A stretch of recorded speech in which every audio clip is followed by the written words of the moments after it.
la chaîne Académie de la Nouvelle Conscience. Aujourd'hui, une petite envie de partage, enfin ici maintenant tout de suite, sur qu'est-ce que c'est pour moi être à l'intérieur, rentrer à l'intérieur.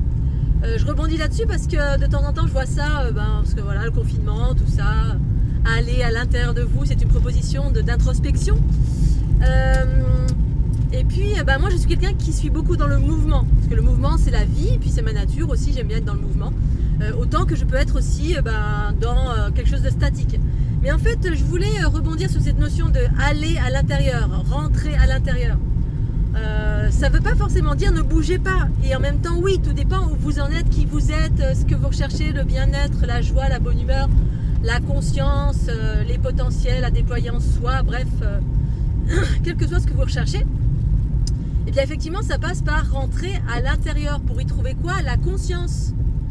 C'est-à-dire c'est que la conscience habite le corps en totalité et non pas l'ego, et non plus l'ego. L'ego, pour moi c'est quoi? C'est la somme de toutes nos peurs, nos conditionnements limitants, les croyances, les fausses croyances, enfin, tout ce qui enferme, tout ce qui nous enferme, qui nous limite, tout le jugement, les bobos, les blessures, les impacts émotionnels, les mémoires, les entités, bon bref, tout ce qui constitue l'ego, pour moi c'est tout ce qui enferme la conscience pure originelle, qui est le soi supérieur. Il y en a qui appellent ça le soi supérieur, le corps de gloire, la Merkaba, le corps christique, le double aussi, j'ai entendu récemment qu'il y en a qui appelaient ça le double, c'est-à-dire l'espace de vous-même qui est le plus merveilleux, sympathique, joyeux. Conscience universelle, amour, fluidité, clairvoyance. Bref, c'est l'espace de vous le plus sympa, le plus harmonieux, le plus joyeux, qui vous permet d'être libre en toutes circonstances, d'avoir une connaissance universelle source, c'est-à-dire écouter vos intuitions. Bref, la version de vous la plus sympa, la plus harmonieuse, le corps de lumière.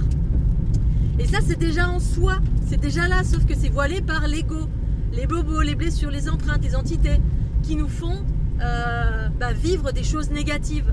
Le corps, le soi supérieur, cet espace le plus harmonieux de votre être, c'est l'espace le plus positif en toutes circonstances, c'est un espace positif de votre être qui vous permet de rebondir, de moins rester dans les émotions quand vous vivez des trucs pas cool, de vivre la fluidité, la connaissance, la régénérescence, de rebondir, d'avoir une vision harmonieuse ou positive de chaque chose, de traverser plus vite les tribulations si vous vivez un corps des tribulations. Mais plus on vit dans la conscience, plus on vit à partir de la conscience en soi, plus on vit des choses harmonieuses et moins on attire des choses négatives, parce que justement ça veut dire que plus je vis dans la conscience, plus j'ai épuré les choses négatives, qu'elles m'appartiennent ou pas, parce qu'on peut vivre des choses négatives qui ne nous appartiennent pas quand on est en pâte, et si on n'est pas en pâte, des choses qu'on a récupérées de mémoire, Pierre, Paul, Jacques, d'autres incarnations, des bobos dans cette vie, on a été agressé, on a été violé, on a été battu, bref, on a vécu des trucs pas cool qu'il s'agit de pacifier, c'est-à-dire transformer. Et donc, une fois que la conscience, on vit en totalité à partir de la conscience, on est dirigé par la conscience, c'est-à-dire nos intuitions, et pas notre instinct de survie, c'est pas la même chose. Il y a un équilibre entre ces deux aspects, et c'est plutôt les intuitions qui dirigent, c'est-à-dire le principe féminin en soi, la mère, la déesse en soi. Et bien plus on est dirigé par ça, plus la vie elle est belle, elle est harmonieuse, elle est joyeuse, ou s'il arrive encore des bobos, on peut rebondir plus vite. Bref, c'est la liberté, parce que la liberté provient de notre point de vue, notre regard qu'on porte sur chaque chose. Et voilà, on peut choisir de voir les choses négativement ou se dire ok, j'ai vécu ce truc pourri là, mais ça m'a servi à ça, ça et ça, et puis on rebondit vers des choses positives, et yallah, la vie elle continue de façon positive.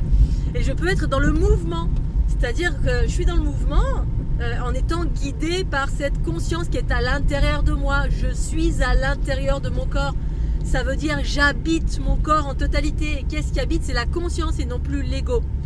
C'est ça pour moi, être dans son intérieur. C'est pas forcément être dans une grotte et puis ne pas bouger de toute sa vie et méditer toute sa vie. Pour moi, méditer, je m'arrête plus pour méditer. Je suis dans mon instant présent, ici, maintenant. Je vis, je suis dans mon corps. Je suis guidée par ma conscience. Et cette conscience, pour se manifester, elle est dans le mouvement. Le mouvement, qu'est-ce qui permet le mouvement? C'est mon corps physique qui va à un endroit, à droite, à gauche, sur les côtés, en écoutant ma conscience, pure source originelle, l'espace de moi le plus harmonieux. et non pas l'ego qui a peur de tout, qui dit oh là là non je peux pas, on m'a dit il fallait que je reste chez moi confiné, faut surtout pas que je sorte parce que je vais me faire arrêter, je vais avoir 130 € d'amende. Bon bref, on peut sortir et attirer le loup effectivement, et puis bon bah voilà, c'est un risque à prendre, mais la vie est une succession de risques. Dès lors on sort de notre zone de confort, mais en écoutant sa guidance, eh bien la plupart du temps tout se passe bien.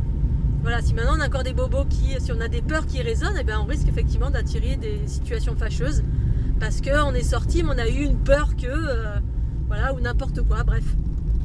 Après il s'agit de discerner, bien sûr.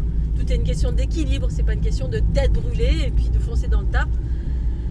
Bref, pour moi être dans mon intériorité, c'est écouter ma guidance qui habite mon corps, et ce corps, eh ben, s'il y a besoin d'aller là, il est en mouvement, parce que la vie par définition c'est le mouvement permanent, mais il n'y a rien qui est programmé, c'est un instant T.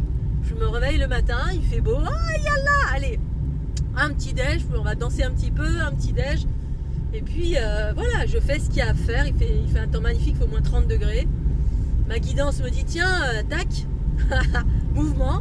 Eh ben tiens, tac, mouvement. Je suis dans mon intériorité, à l'intérieur de moi, où j'écoute ma guidance. Alors évidemment, pour certains, c'est passé par des phases, moi y compris, par des phases d'immobilité. J'ai eu une phase de méditation active, c'est-à-dire pas active mais passive, où j'ai beaucoup médité pendant certaines, avant, en 2011, j'ai commencé, 2010-2011, à avoir des pratiques méditatives. Mais aujourd'hui, je médite, je m'arrête plus pour méditer, je me pose, je me mets en état de réception sans pour autant être statique. Maintenant, si j'ai besoin de m'arrêter, là, je suis en voiture, je m'arrête. Parce que je dois être en état de réception pour mieux entendre ma voix intérieure. Parce que la méditation, c'est ça. Pour moi, ça m'a apporté ça quand j'étais passive et que je m'arrêtais parce que c'était... Oui, c'est pas évident de s'arrêter, d'être statique, respirer.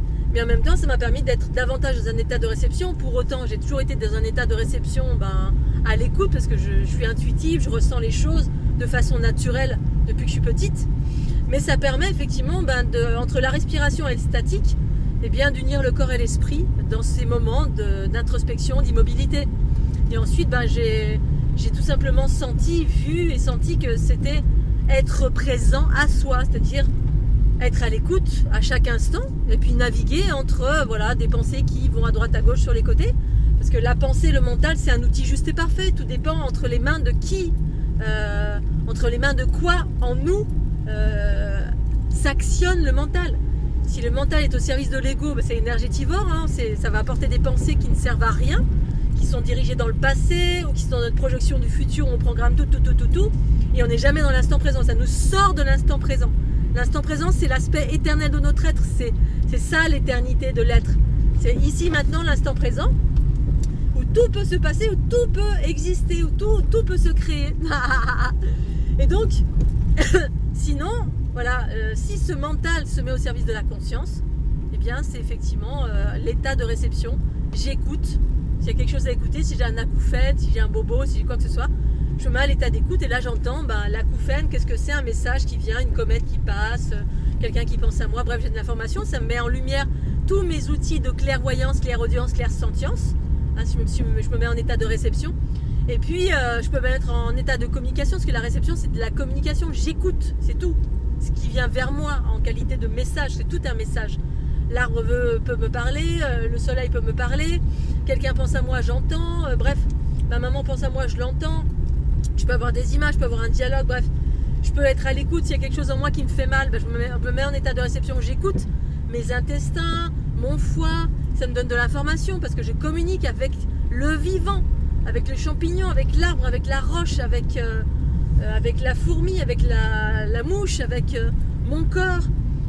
Je communique avec tout, et c'est ça l'instant présent, mon état méditatif. C'est je suis présente quand je le décide, parce que pas tout le temps, parfois je suis à droite, à gauche, sur les côtés en train de penser, parce que je voyage avec mon mental. Mon mental, c'est un outil de voyage, c'est un outil de mouvement. Là où je mets mon intention, j'utilise mon mental. Quand je mets mon intention sur le volcan de Kilauea, une part de mon être est là-bas, littéralement. Voilà, ça sert à ça. Mais si c'est dirigé par ma conscience, c'est ok. Si c'est dirigé par mon ego, la plupart du temps, je vais être dans l'astral. Voilà, l'intériorité pour moi c'est ça, la conscience habite le corps, tout simplement, et ce corps peut être en mouvement, parce que je suis justement dans mon intériorité, ce corps est en mouvement au service de la conscience source en moi, c'est-à-dire la déesse en moi qui dirige la conscience originelle, ce que j'appelle le principe féminin ou le corps de lumière, ou voilà, selon d'où on vient, quelles sont nos croyances, de quel environnement on provient. Conscience originelle en moi qui sait exactement ce qui est juste et bon pour moi et qui va me diriger au bon endroit, au bon moment. Comme ici et maintenant, tout de suite. Youpi. Voilà, je suis excitée, je vous fais des gros bisous, je continue mon petit périple et puis amusez-vous bien, portez-vous bien surtout. Mouah.